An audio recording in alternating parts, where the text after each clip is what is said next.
ये लड्डू गोपाल की कहानी और उनकी एक ऐसे भक्त की है जो निस्वार्थ भाव से अपने प्रभु की सेवा में लीन रहती है। अनजाने में ही सही, लेकिन वो कुछ ऐसा कर जाती है जो सिर्फ एक सच्चे भक्त ही कर सकता है। और फिर श्री कृष्णा के बाल स्वरूप लड्डू गोपाल की अपार कृपा उस पर बरसाती है।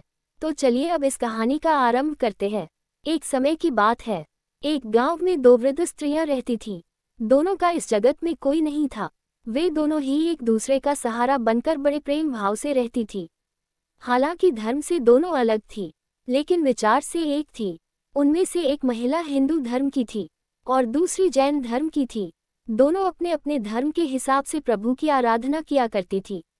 उनमें से जो हिंदू धर्म की महिला थी, उसने अपने घर के मंदिर में श्री कृष्ण के बाल स्वरूप लड्डू गोपाल को बड़े प्रेम भाव से विराजमान किया हुआ था और उन्हें प्रतिदिन एक बालक के भांति प्रातःकाल नहला धुला कर सुंदर वस्त्र आभूषण आदि पहनाकर तैयार करती थी।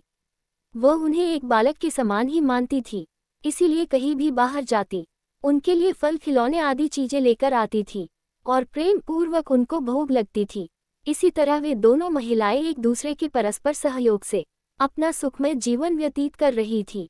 वो दोनों जब पूजा पाठ एवं सभी कामों से मुक्त होती थी, तब बचा हुआ समय एक दूसरे के साथ सुख दुख बांटते हुए व्यतीत करती थी। कुछ समय बीतने के बाद श्रावण मास में हिंदू महिला को तीर्थ यात्रा पर जाने का अवसर मिला। तब उसने अपनी अतिप्रिय उस जैन धर्म की महिला से भी चलने के लिए कहा।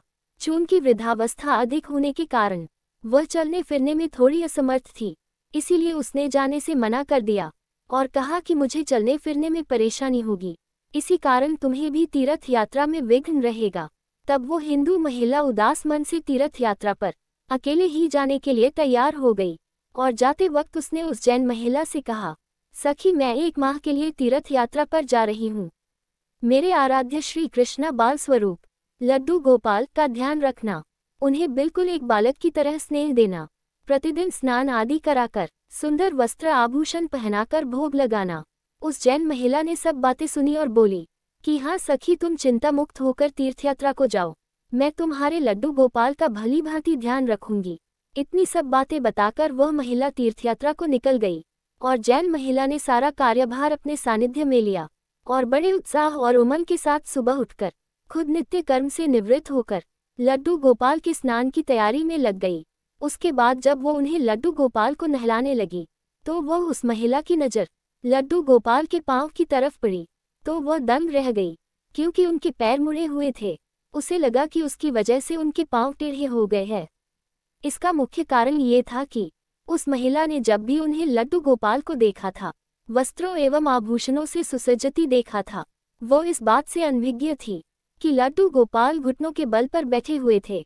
उनका बाल स्वरूप ऐसा ही है। वह बहुत परेशान हो गई और सोचने लगी कि मैं अपनी सखी से क्या कहूँगी। उसने इतने विश्वास के साथ मुझे ये जिम्मेदारी दी थी और मैंने लड्डू गोपाल की देखभाल सही से नहीं की।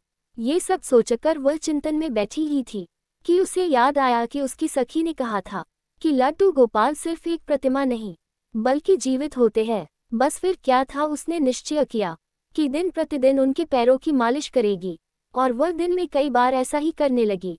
और जैसा कि श्री कृष्ण का स्वभाव है, वह ही इतने कृपालु दयानिधान उस वृद्ध महिला की इस नादान भक्ति से वशीभूत होकर उन्होंने उस पर अपनी अपार कृपा लुटा दी। और एक दिन वह महिला रोज की भांति प्रातःकाल उठकर लड्डू गोपाल को नहलाने का प्रबंध कर ही रही थी कि उसकी नज़र उनके पैरों पर पड़ी।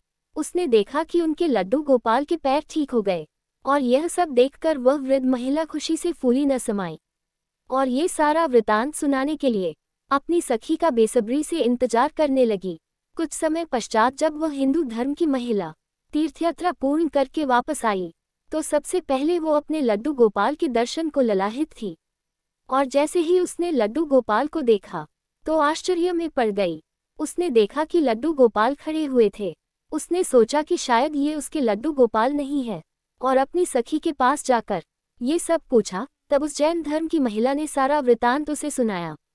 उसकी बातें सुनकर हिंदू महिला समझ गई कि ये सारा खेल उस मुरलीधर कृष्ण कन्हैया का है और दौड़ी दौड़ी लड्डू गोपाल के पास पहुंची और उनके चरणों में गिरकर बोली, हे मेरे कन्हैया, हे मुरलीधर, आपकी दया की कोई पराकाष्ठा नहीं है, आपकी कृपा का कोई सानी नहीं है और फिर उस जैन वृद्ध महिला से बोली कि हे सखी, तू धन्य है, तुझ पर श्री कृष्णा की ऐसी कृपा हुई है जो कोई कभी सोच भी नहीं सकता है।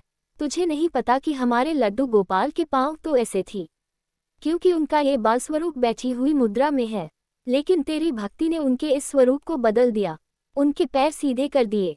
बोलो जय श्री कृष्णा। Folded hands.